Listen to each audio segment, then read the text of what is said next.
Here's a quick recap of the Tuesday, October 3rd City Council meeting.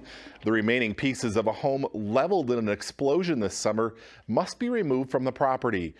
On Tuesday night, the City Council adopted a resolution declaring the home at 834 104th Avenue as a hazardous building and ordered the home to be razed and removed.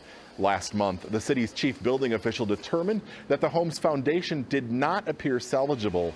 Prior to the explosion, the owner of the home had died in early 2021, and none of her children have become legal owners of the property. The council has introduced an ordinance that prohibits the short-term rental of private homes in Coon Rapids. The issue has been discussed for more than a year and would prevent homeowners from renting out their homes for less than 30 days on platforms like Airbnb and Vrbo. City officials believe it is more appropriate to limit short-term rentals to hotels, motels, and other similar accommodations which are appropriately zoned. The ordinance does not prohibit a homeowner from renting out a room if they are also living at the property. The City Council introduced another new ordinance this week, this one relating to parking near Crooked Lake Park. If formally adopted at the next meeting, parking would be banned on the south side of 131st Avenue between Crooked Lake Boulevard and Arrowhead Street from May 1st through September 1st. Crooked Lake Park is heavily used during the summer months, which leads to on-street parking concerns for nearby residents. And that's a quick recap of the October 3rd City Council meeting. As always, you can find the full meetings on cable or the CTN Coon Rapids YouTube channel.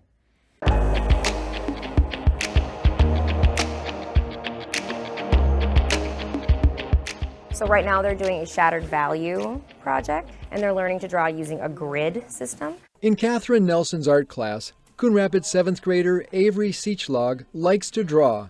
Her competitive edge has led her to enter lots of poster contests. I started doing the posters in elementary school. Back in January, as a 6th grader, Avery drew a poster for School Bus Safety Week, the theme, Safely Rolling to My Destination. I just thought of cooking and rolling pins because they roll, and that made me kind of think you could incorporate cooking in it because I like cooking. Her poster won at state, and just a few weeks ago, she was named the overall winner of the 2022-23 National School Bus Safety Poster Contest. She works hard on every single thing she does. She's one of the sweetest kids you'll ever have the pleasure of meeting, and I'm just so proud of her, so excited that she was able to get this award. Avery and her artwork were recognized at Monday's school board meeting, where Transportation Safety Coordinator Jeff Mueller emphasized the importance of her work. Many thousands of copies of that very poster is going to go out to schools throughout the nation. And every time a student looks at that poster, they're going to be thinking about school bus safety. The poster will help promote National School Bus Safety Week, October 16th to the 20th. Avery's poster will be seen by millions of students who ride the bus to school. I think it's really cool that people are going to be learning bus safety from my artwork.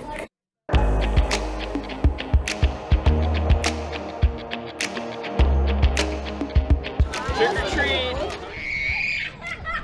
Rocky's Pumpkin Patch is just a few short weeks away. The 5th annual event takes place on Saturday, October 21st from 10 a.m. to 1 p.m. at Sand Creek Park. Each child will receive a free pumpkin while supplies last. Also enjoy trick-or-treating, bingo, musical chairs, an inflatable obstacle course, face painting, and more. Those who dress up in a costume could win a prize. Visitors will also learn about local organizations that serve youth in the community, including athletic associations, clubs, and volunteer groups. The Coon Rapids Community Strength Foundation is the lead organizer of Rocky's Pumpkin Patch, with support from the city.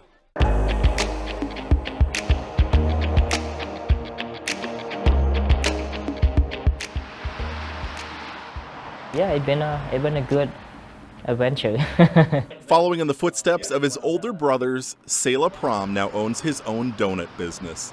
Just months after the start of the pandemic, the previous owners of Cafe Donuts in Champlin decided to sell the business after a 20-year run. I know that it was a tough time, but people keep supporting us, so they keep coming back to keep our door open.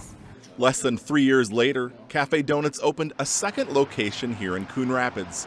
Since May, customers have been stopping in for everything from traditional glazed and chocolate donuts to apple fritters and Boston creams. It start picking up now. People get to know more about our shops. They drove by, they see the signs, they stop by and try it, and they love it. And we have a lot of return customers. Prom says the secret to those rave reviews is the frosting and the way the donuts are fried. He says they taste fresh, not greasy. The baking and frosting process takes about 4 hours each day at the Champlin location. Donuts are then delivered fresh to the Coon Rapids store. 3 years in, and we've been doing good, so yeah, I can see many more years to come. Prom moved to the United States from Cambodia when he was 15 years old. His wife, who also helps with the business, is his biggest cheerleader. Especially my wife was the one that been supporting and pushing all the way. She's like, let's go for it.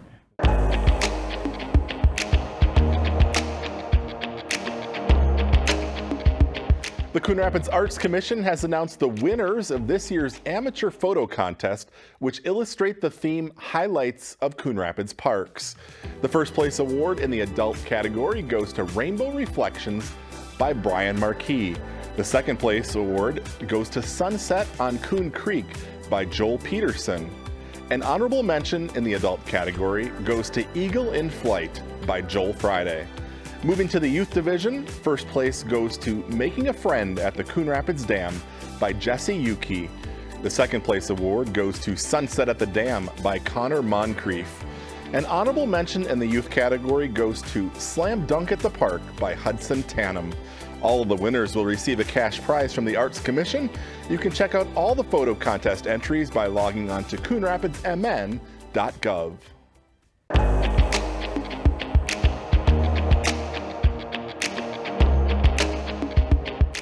For us, I think it's knowing that we're doing something to help the planet. It was nearly a year ago when Bob Gagner and his wife Chris had solar panels installed on the roof of their Coon Rapids home. They worked with their contractor to put up a total of 18 panels. And our major goal is to help the planet, and one way we can do that is promote and encourage others. So we purposely put these 5 panels here so that others would see them as they walk by and drive by. The energy they're generating from the sun can be tracked on an app from their smartphone. So these are the 13 panels we have on the back of the house, and it's showing, that the upper panels are getting a little more sun right now. Coon Rapids saw its first solar installation back in 2017. Since then, 120 solar projects have been installed in Coon Rapids, including the Gagner's solar panels. And we now have prevented 8,646 pounds of CO2 going into the air. And it would that's the same as if we had planted 65 trees to clean the air. And that's just going to continue year after year after year. Gagner encourages those who want to learn more about solar to do their research. One way is to check out the Solar Energy Resource page on the City of Coon Rapids website. It's so fun for us. We got our bill yesterday. They paid us $135 to run our air conditioner and live here for a month. That is money back in Bob's pocket from his utility company. There are also federal tax rebates offering homeowners up to 30% back for solar installations. And for those who want to finance their project, they can apply for a low-interest loan through the city. Beyond the cash incentives, Bob Gagner and his wife want to leave the planet to the next generation with air that is cleaner. Solar has come to the point now where it's easy, it's affordable, it's the right thing to do.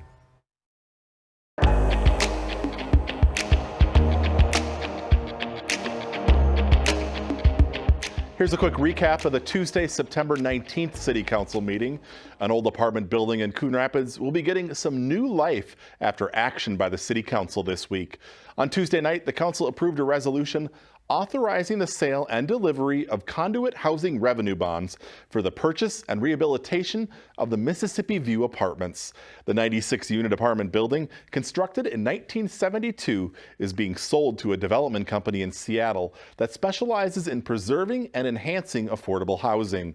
The total acquisition and rehab cost is $29 million. The city issues the bonds on the developer's behalf and is not on the hook for any of the project's costs.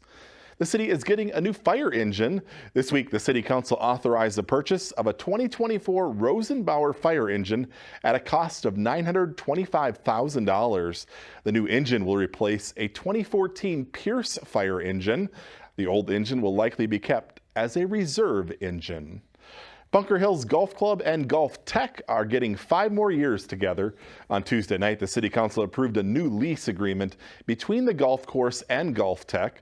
The company began offering personal coaching, club fitting, and other golf services at Bunker Hills in 2013.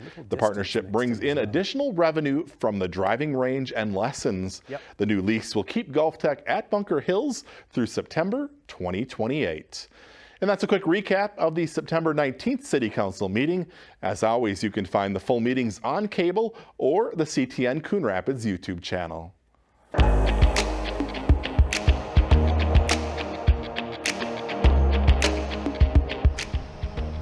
It's been about 2 months, 2.5 months just to get us to this point where now it's coming up out of the ground. A new 1 million gallon water tower is under construction southeast of the intersection of Coon Rapids Boulevard and Foley Boulevard. Once complete, the new tower will replace the oldest water tower in the city. Located at Northdale Boulevard and Foley Boulevard, it went into service way back in 1959. The current tower near Northdale on Foley Boulevard is 500,000 gallons. This will be 1 million, so it is double the capacity, and actually the location of that one we're not able to fill that to its full capacity. So we'll gain roughly 600,000 to 700,000 gallons of storage that we didn't previously have. Crews have the base set and will soon start to pour the rings of reinforced concrete. That's the shaft, it's the main tube column that the tank then will sit on top of, and that they're going to start pouring that this Saturday. They'll eventually go up 19 levels high with the rings of concrete. This will take the project through the fall, and the tank will be installed next year. Once finished, the new water tower will rise up nearly 160 feet into the sky. It's long overdue. It gives us that storage that we need. It puts it in the right. It's going to help balance the system a lot better. Final construction on the water tower should be completed by the fall of 2024. I don't think we'll ever need to build another tower. We'll just keep rehabbing the ones we have, take good care of that investment, and make it last for a long time.